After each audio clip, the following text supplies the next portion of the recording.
El 6 de abril de 2026, a las 13:57 hora del este, 4 astronautas a bordo de una nave llamada Integrity rompieron el récord más antiguo de la historia de la exploración humana. 252.756 millas desde la Tierra. Más lejos de lo que ningún ser humano ha viajado jamás. Más lejos que los astronautas del Apolo 13 en 1970. Más lejos que cualquier tripulación de la historia. Y en ese momento lo que vieron no era lo que la NASA había esperado ver. Había algo en la Luna que ningún ojo humano había observado antes. Había algo en el Sol que ningún ser humano había presenciado desde ese ángulo. Y había algo ocurriendo dentro de la nave, invisible, microscópico, en el nivel del ADN, que los científicos llevan décadas intentando medir, sin conseguirlo nunca. Hasta ahora. Esta no es la historia oficial que escuchaste en las noticias. Esta es la historia de lo que realmente pasó ahí afuera. Cuando termines este video, vas a entender 3 cosas que la NASA no tenía completamente anticipadas antes del lanzamiento. Primero, lo que los astronautas vieron con sus propios ojos en la cara oculta de la Luna, y por qué dejó a los científicos en misión de control literalmente gritando de asombro.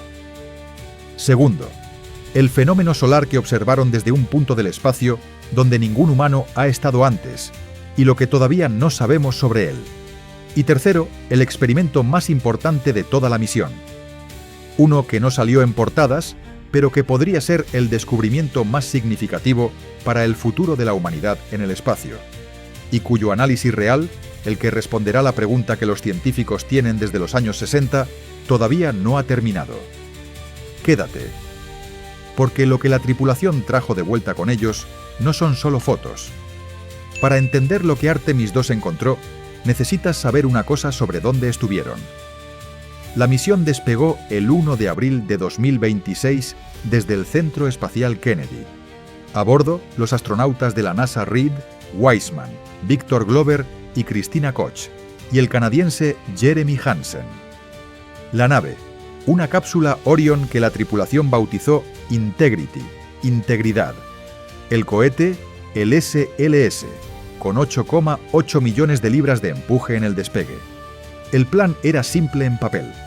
No aterrizar en la Luna, no entrar en órbita lunar. Simplemente volar alrededor, lo más cerca posible, y volver.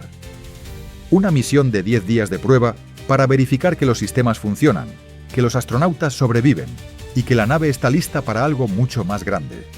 Pero simple es una palabra que no existe en misiones tripuladas a la Luna. La trayectoria de Artemis II llevó a la tripulación más allá de la órbita terrestre, fuera del escudo magnético de la Tierra, durante varios días. Fue la primera vez desde el Apolo 17, en 1972, que seres humanos salían de esa burbuja protectora. 54 años de ausencia, y lo que encontraron al otro lado no encajaba perfectamente con lo que estaba en los manuales. Moments, día 6 de la misión, los 4 astronautas comenzaron un sobrevuelo lunar de 7 horas. La nave pasó a 6.545 kilómetros de la superficie, y durante esas 7 horas, la tripulación recibió una lista de 30 objetivos científicos para observar. 30 regiones de la Luna que los científicos en Tierra querían que documentaran con sus propios ojos y sus cámaras. Uno de esos objetivos era la Cuenca Orientale. Si no has escuchado ese nombre, no te culpo. La Cuenca Orientale es uno de los cráteres de impacto más grandes de la Luna, casi 930 kilómetros de diámetro. Se formó hace 3.800 millones de años, cuando algo enorme golpeó la superficie lunar con una violencia casi inimaginable. Y tiene una característica extraña. Está ubicada exactamente en el borde entre la cara visible y la cara oculta de la Luna. Lo que significa que desde la Tierra nunca se había visto completa, solo parcialmente, en el extremo, distorsionada, comprimida por el ángulo. Ningún ojo humano había observado la Cuenca Orientale entera, en perspectiva directa, iluminada por el Sol. Hasta el 6 de abril de 2026. Lo que vio el comandante Reid Wiseman no era lo que esperaba. El anillo anular, le dijo a Misión de Control, que todos describimos como un par de labios o un beso en la cara oculta de la Luna. Desde aquí es muy circular. La parte norte es más ancha, más oscura. La parte sur es mucho más clara. Es muy ordenado. Mucho más circular de lo que recuerdo en el entrenamiento. No era lo que decían las fotos de los satélites. No era lo que decían los modelos en 3D. La perspectiva humana directa reveló algo que las imágenes automatizadas no habían capturado correctamente. Y eso era solo el principio. Victor Glover, el piloto de la misión, describió otro cráter con una precisión que dejó a los geólogos lunares sin palabras. Tiene anillos y cordilleras que parecen espolvoreados con tiza. O quizás con nieve. Si esto fuera la Tierra, diría que hubo una nevada sobre las crestas del interior de los anillos. Nieve. En la Luna. No literalmente era un efecto óptico, probablemente material eyectado durante el impacto hace millones de años. Pero la observación humana directa captó un matiz que los instrumentos automatizados no habían documentado así. Los científicos en misión de control estaban entusiasmados, pero lo que todavía no habían visto, lo que venía en los próximos minutos, iba a provocar algo que rara vez ocurre en una sala llena de científicos espaciales. Iban a gritar. Mientras la nave Integrity se deslizaba sobre la cara oscura de la Luna, la tripulación miraba hacia la superficie en penumbra. Lo que vieron no estaba en el plan de observación. 6 destellos de luz, brevísimos, brillantes, surgiendo de la oscuridad lunar como chispas sobre asfalto mojado. En misión de control, cuando llegó el reporte de radio de Weissman, hubo, en palabras del propio comandante, cierta euforia. No es la palabra que normalmente usas para describir una sala de científicos de la NASA. Lo que estaban viendo eran impactos de micrometeoritos en tiempo real. Esto no es algo que se ve. Los satélites lunares lo detectan como señales sísmicas o destellos en imágenes de larga exposición. La probabilidad de que una tripulación humana observara 6 impactos a ojo mientras miraban en el momento correcto, hacia el ángulo correcto, durante el eclipse que oscurecía la superficie, era extremadamente baja. Sin duda eran destellos de impacto, confirmó Weissman. Definitivamente, ahora entiendes por qué gritaron. Pero los meteoritos eran el fenómeno más visible, no el más importante. Mientras la tripulación observaba esos destellos, el Sol estaba desapareciendo detrás de la Luna. Desde su posición, la Luna era lo suficientemente grande para tapar completamente el disco solar. Completo. Algo que en la Tierra solo ocurre durante eclipses totales, en franjas estrechas, durante un máximo de 7 minutos. Para la tripulación de Artemis II, la totalidad duró 54 minutos. 54 minutos con el Sol oculto, la Luna negra frente a ellos y la corona solar, la atmósfera exterior del Sol, extendiéndose en todas las direcciones como un halo de fuego frío. Victor Glover lo describió así desde la nave. El Sol ha desaparecido detrás de la Luna, y la corona sigue visible, y es brillante, y crea casi un halo alrededor de la Luna entera. La Tierra está tan brillante ahí afuera, y la Luna simplemente está suspendida frente a nosotros. Y entonces añadió algo que se volvió la frase más repetida de toda la misión. Los seres humanos probablemente no hemos evolucionado para ver lo que estamos viendo. Es verdaderamente difícil de describir. Es increíble. Pero lo que todavía nadie ha explicado del todo es este detalle. Durante el eclipse, el equipo científico observó que alrededor del disco lunar apareció un brillo que no era completamente explicable solo por la corona solar. Podía ser la corona. Podía ser la luz zodiacal, el polvo interplanetario que refleja la luz solar. Podía ser una combinación de ambos. La NASA anunció oficialmente que el equipo de ciencias está investigando si este efecto se debe a la corona, a la luz zodiacal o a una combinación de ambos. Esa es la respuesta oficial. En otras palabras, no lo saben con certeza. Un fenómeno luminoso en el borde de la Luna durante el primer eclipse solar observado por humanos desde más allá de la Luna en la historia, y la ciencia todavía no tiene una explicación definitiva. Eso era lo que estaba ocurriendo en el exterior de la nave. Lo que nadie estaba discutiendo públicamente era lo que ocurría en el interior. En un rincón de la cápsula Orion, sin ventanas, sin cámaras, sin transmisión en directo, viajaba una caja pequeña. Dentro, 4 dispositivos del tamaño de una memoria USB. Y dentro de esos dispositivos, tejido vivo de médula ósea humana. Cultivada en un laboratorio. Crecida a partir de las células de los propios 4 astronautas. No era tejido genérico. Era el tejido específico de Reed Wiseman, el tejido específico de Victor Glover, el tejido de Christina Koch, el tejido de Jeremy Hansen. El experimento se llama Avatar, a Virtual Astronaut Tissue Analog Response. Y es, sin exageración, el experimento biológico más ambicioso enviado jamás más allá de la órbita terrestre. Aquí está el problema que Avatar intenta resolver, y es más profundo de lo que parece. Desde los años 60, la NASA sabe que el espacio profundo daña el cuerpo humano. La radiación, la microgravedad, los 2 grandes enemigos. Pero durante décadas, lo único que los médicos podían hacer era sacar sangre antes del lanzamiento, sacar sangre después del aterrizaje y comparar, antes y después. Una fotografía al inicio y otra al final. No sabían lo que pasaba en el medio. No sabían cuándo empezaba el daño. No sabían a qué velocidad ocurría. Y, crucialmente, no sabían si 2 astronautas expuestos exactamente a la misma dosis de radiación respondían igual. Porque puede que no. Puede que un astronauta sea radioresistente y otro extremadamente susceptible. Puede que el daño en la médula ósea de Glover empiece en el día 3 de una misión a Marte, mientras que el de Koch empiece en el día 12. Si no lo sabes, mandas el mismo botiquín para todos. Y si los cuerpos son diferentes, ese botiquín puede ser inútil o insuficiente.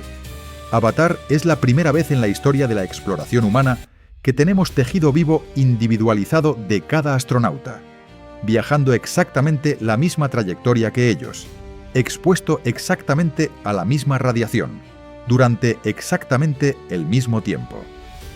La directora de Ciencias Biológicas y Físicas de la NASA, Lisa Carnell, lo dijo antes del lanzamiento con una frase que no suena a burocracia espacial. Nunca hemos hecho esto antes. La médula ósea es el objetivo porque es el tejido más sensible a la radiación del cuerpo humano. Es responsable de producir los glóbulos rojos, los blancos y las plaquetas. Es el sistema inmune en estado puro. Si la radiación cósmica, 70 veces más intensa que en la Tierra durante la misión, daña ese tejido, el astronauta no solo tiene más riesgo de cáncer, tiene más riesgo de que su sistema inmune colapse, de que virus dormidos se reactiven, de que infecciones menores se vuelvan peligrosas a 400.000 kilómetros de cualquier hospital.